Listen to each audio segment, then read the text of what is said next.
And then it's all shrunk down to a drain hose. So a water hose, like a garden hose, is running down the creek.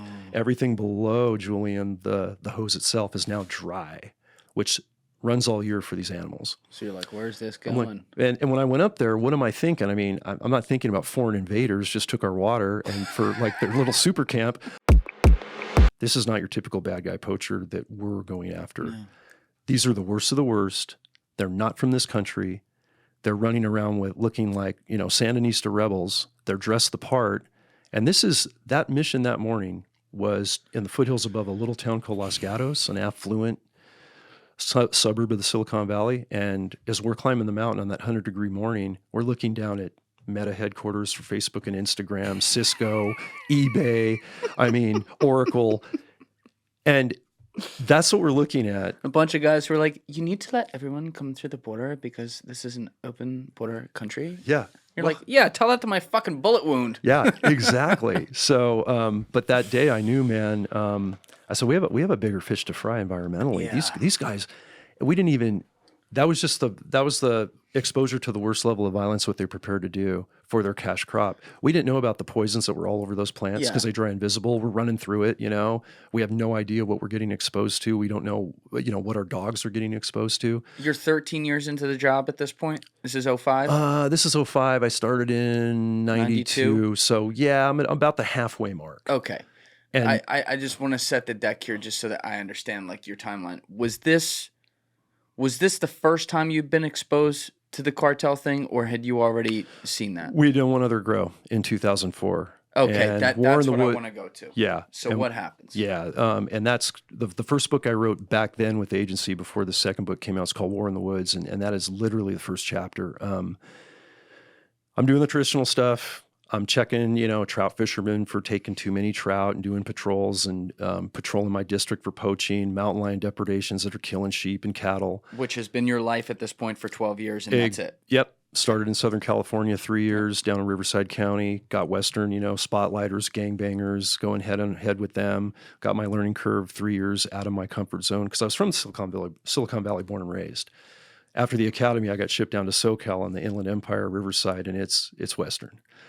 Big gang groups coming in from LA, getting out in the outdoors, kind of over the mountain in Riverside County with AKs and spotlights, gill netting fish, killing wildlife, narcotic warrants, all of that stuff. And I'm taking them on at like 22, 23 years old. And my fellow wardens are doing the same thing. We're all young and new.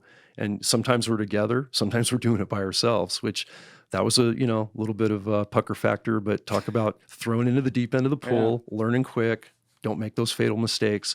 Then I go back home in 95, Gilroy, Morgan Hill, San Martin area where I grew up. And now I'm the warden there, and I would later become the supervisor, the lieutenant for 3 counties based out of that area. But in 2004, I get a call from a really good friend, family friend. His code name is GI, as he's described in the first book. He's a fisheries biologist. Same time I'm going to San Jose State, getting the criminal justice and the masters and doing that, getting ready for this job. He's doing fisheries, loves the wild outdoors, been hiking with us since 2nd grade, always in the outdoors, savvy guy. He's studying like just on the edge, another ranch that's on the foothill side of Henrico State Park where I met that game warden. The story we had a little earlier, right? Yeah. Changed my life, the divine thing. Literally watersheds feeding that. And he calls me one day, and he's been studying like these creeks for all these endangered species, frogs and steelhead fish that migrate from the ocean and come all the way up, spawn, leave, and go back to the ocean. And steelhead are so close to being completely gone. They're federally and state listed as threatened and endangered species, and each steelhead that makes it is worth, I think today, $40,000 to $50,000 if you put a monetary value on them.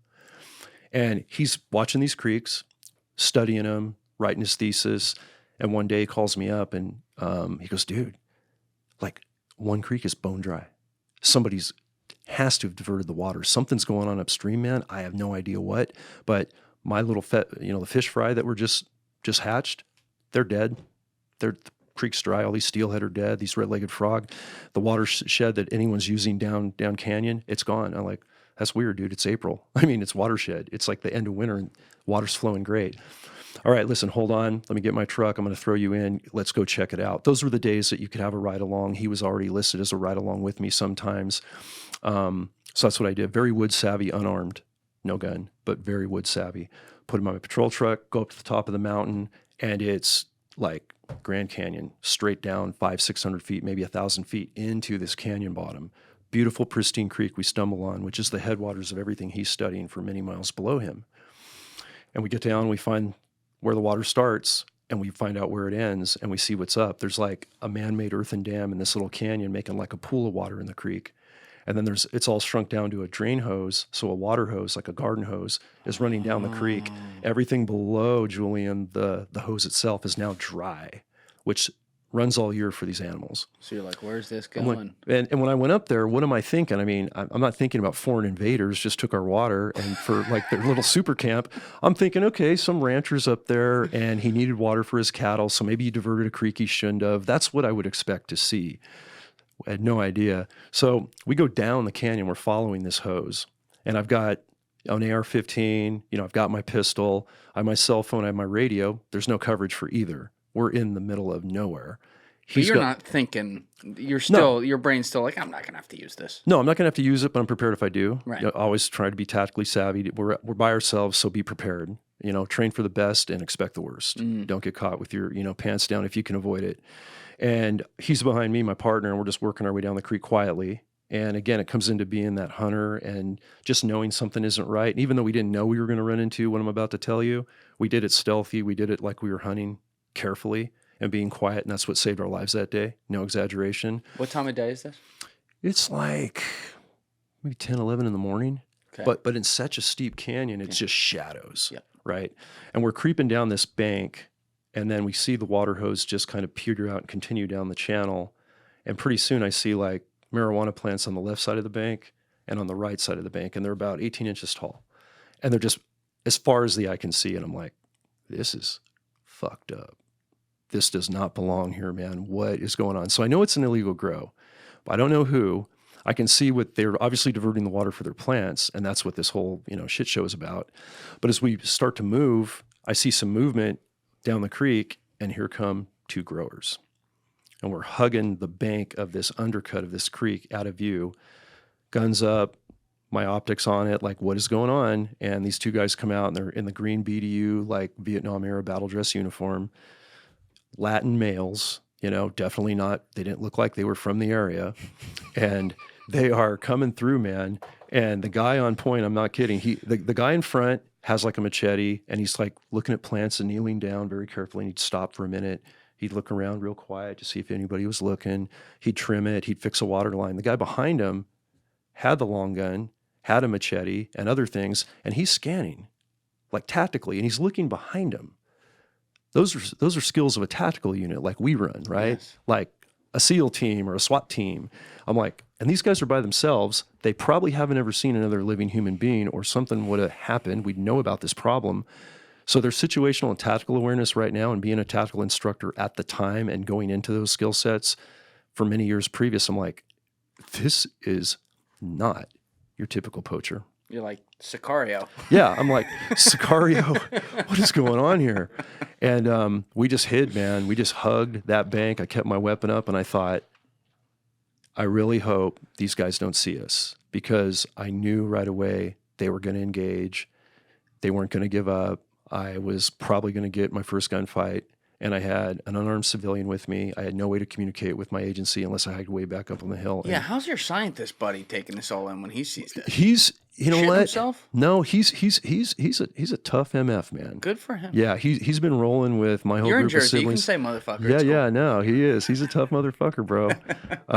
And he's still doing, man. I say he's doing God's work out there as a freelance biologist all over the West Coast. And he, you know how passionate you are about these issues, man. It comes out, which I just love. You bring it out in me, and I'm reliving it again. Here I am, retired operationally, and he has that same fire. And even though he's not an armed badge, he was like one of my best, like quasi game warden ride-alongs. He was like always out there, and if it wasn't riding with me, he was calling me up all the time. Dude, this guy's doing this. You wouldn't believe what I saw. Great eyes. Really confident out there, not scared of a thing. That's great. And even not being armed, he's like, okay, well, I can get cover. I'll figure it out. You just tell me what I need to do. I mean, I almost felt, wait, is is my gun coming out of my holster? So I got the rifle, and does old is GI covering me with my Glock? Yeah, he's reaching over. No, he didn't do that, but because I told him not to. But he's that kind of guy. You know, he would take a bullet for me, vice versa. He's a family brother. So we're hovering, being quiet, and these guys are creeping, and they're getting closer. They got to about 15 yards, which that's dangerous. Not real far. And we were still hidden in the shadows. And if you don't move, even though we didn't have cover in front of us and I got the gun up, I mean, just the tactical thing is movement kills, even when you're camouflage face painted. It's Fieldcraft 101. Oh, yeah. In sniper schools, when I teach it, or when we deploy to snipers, and as hunters, even as a kid, Dad taught that early. He said, look, you're going to be all dressed right, but if you move too fast and something looks back and you suddenly jerk or you hit a twig, you're done on a hunt. That's it. And military-wise, you might get shot by a two-legged predator. So we just held. And those guys, man, I could just feel them seeing us, and they didn't see us. And they got around the bottom of the creek. They checked a couple plants. They looked both ways, and they slowly worked back and kept working plants till they were out of view. How big? Could you tell at this point, like, how big this plantation was? I saw several hundred. When we led a team of narcotics task force guys, that I would start to immerse in that world and bring everybody together. Once we got out of there, it was 7,000 plants, which was massive then.